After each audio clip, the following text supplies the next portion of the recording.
Yun, Kung baka may nga nagtatanong ngayon at nagsasabing, teka lang, bakit ba ang napunan nyo lang yung Senate Committee on Energy? Di ba ang lower house anya, Kong, meron ding House Committee on Energy? Di ba dapat sila man ay gumagawa din ng mga aksyon ukol sa mga programa at mga batas may kinalaman sa kuryente?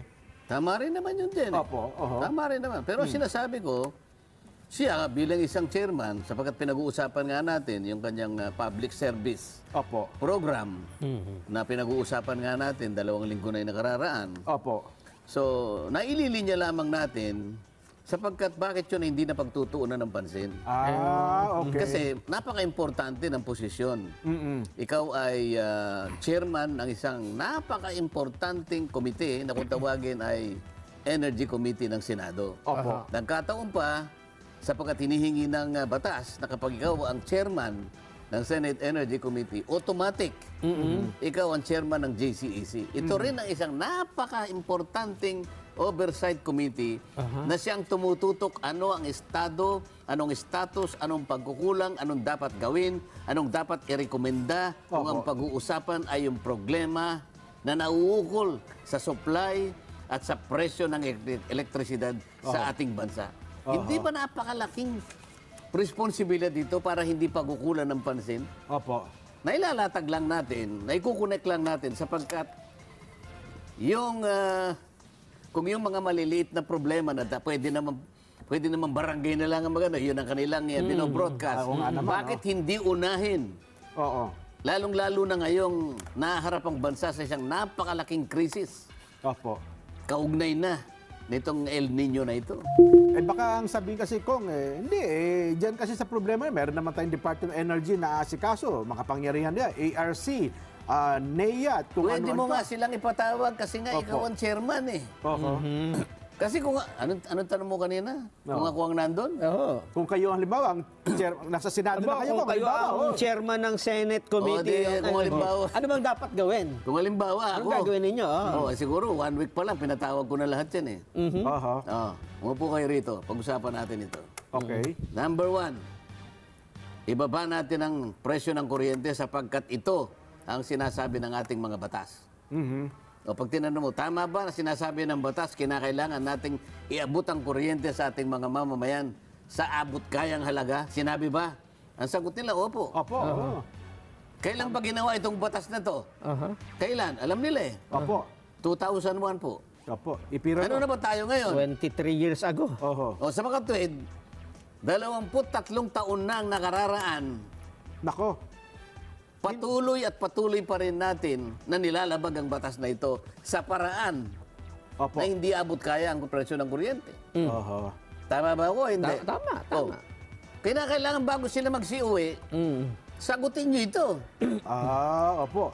Hindi ko kayo pauuwiin at hindi kayo makakauwi man sa inyo hanggat hindi nyo ako binibigyan ng tamang kasagutan Nako. upang sa ganon ay itong objective ng batas na to ma-implement natin. Oho.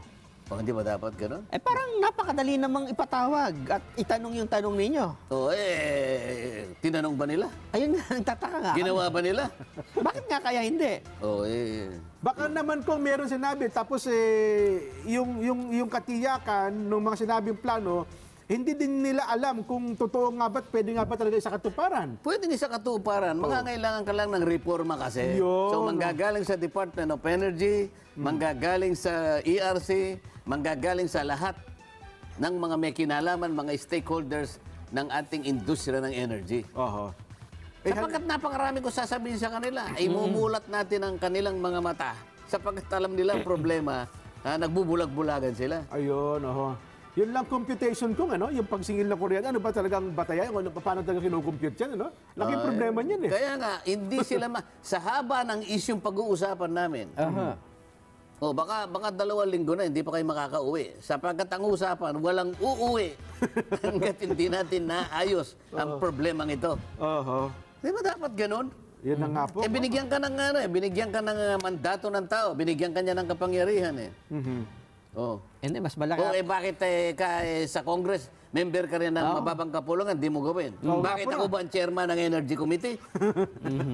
Gawin mo akong chairman. Ayun na nga. Pero mas maganda kung chairman ka ng Senado. Di ba Leo, pagkano maging senador? Kung idagdag ko sa punto na yan, Kong, ito totoo, ang balita natin ngayon, inaayos na po ng Department of Energy na mapalitan ang mga bumigay na planta ng kuryente dahil sa tindi ng init. Katuwang po yung mga power plant operators na kalatag ng kanilang hakbangin. O yan ang band-aid na naman. Yun na nga po, Kong. Sabi ko sa'yo, band-aid. Idadagdag ko nga sa punto na yan, Kong, kung ito ba ay talagang, ito ay, Hindi, well, gawin nabanggit natin. ko na, band-aid solution pala ito. Gawin natin, maski na sa imagination lang, dalhin mo ako sa Senado, Nelson. Okay. Halimbawa. Makakala mo, ipatatawag natin silang lahat. nandito Mga na. kaibigan, sinasabi ko na sa inyo, kung hindi kayo makakauwi, Oo. hanggat hindi nyo pinapanagutan ang pinag-uusapan natin sa umagang ito. Oho. Alam na ninyo ang usapan natin. Ayan. Oo. O, maglista na kayo, pirmahan tayo rito. Halimbawa lang yan, Kong, ha? Oo, Sa Senado kayo. pirmahan tayo rito. Walang ikutan dito sapagkat hindi nyo ako mapapaikutan. Hindi ko sinasabing alam ko ito. Ngunit meron din akong alam dito kaya wag tayo magpaikot-ikot. Ganun dapat eh. Opo. Alam mo, ito usapang ano na ito. Wala na kasi yung frustration natin kasi ito'y walang pangmamaliit o walang pakikipagkumpara. Kailangan kasing gawin natin ito eh. Tama. Kailangan gawin talaga, lalo na sa panahong ito. Kuryente at ang tubig at saka yung pagmahal ng pangunahing pagkain ng Ayan. ating mga mamamayan. Ito ang pinaka-importante na hinaharap natin ngayon. Oho. Bagay, sabi niyo nga ako, gawa na pala yung 2040, ano ba yung plans na kung tawagin natin ay Philippine Electric, di ba? Kasi sabi, susundan mo na lang yon. Ang tanong doon, kung paano mo siya sa katuparan, pagdating na pwesa. Meron tayong nakasulat. Oho. Parang ang Ten Commandments yun eh. Oho. Napakaganda ng pagkakagawa. Yun na po yun, Alam susundan mo, talaga. wala ka nang hahanapin pa pagka pinag-uusapan yung pagkakadrawing ng Opo. ating Philippine Energy Development Plan. Yun, Philippine Energy Development Plan. Hanggang Opo. 2040 yan eh. Mapapasusmar Joseph ka din. Pero kapag ka sinabi mo, Oho. paano natin gagawin? Ito ang problema. Oho. Kaya nga yung oversight na JCEC na yon ay napaka-importante. Oho. Yung batas na ginawa, napakaganda. Ngunit kung paano ipatutupad yan, yun ang pinaka-problema. Oho. Kung solar, baterya pala ng solar, magkakaproblema na tayo, di... Paano natin susulbahin yun? Tapos na ba tayo? Babasa po kami ng mga reaction ko. Sabi ng ating caller, may kinalaman sa ating Vox Populi, ha?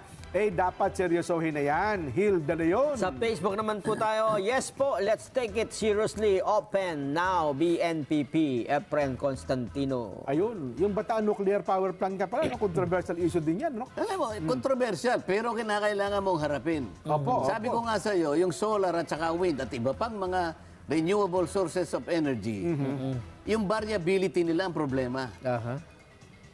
Nakabukas ang pinakamalaking ilaw sa daigdig, yung kung tawagin natin ay araw. Araw. Opo. Biglang dumaan yung ulap. Opo. Mapapatid yung ano mo eh. Ganun ka-intermittent yun. Kaya mapapakinabangan mo yung wind energy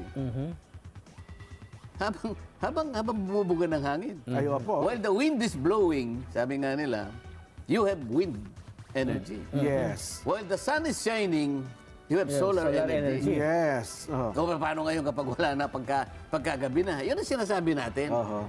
Samantala sa Pilipinas, wind at saka solar, wala kayong problema kasi... Kaya hindi rin mayalis Oho. na kailangan mo pa rin yung conventional plants. Yan, opo. Sapagkat meron kayong tinatawag na base load. Yung base load, ito yung panahon sa loob ng isang araw na dito ginagamit talaga yung kuryente. Oho. Sinasabi ko pa nga sa kanila noon eh. Hindi ba pwede pagka yung base load na yon, doon lang ang base, kako, doon Opo. lang ang base nung pagbayad natin ng kuryente. At sapagkat pangkaraniwan, doon nakatutok eh. Oho. Hindi yung peak, hindi. Minsan yung kinukuha nila yung pinakamataas eh. Ganun pala. Kaya pag nagkaharap-harap kami ng Meralco, pag-uusapan namin yan eh.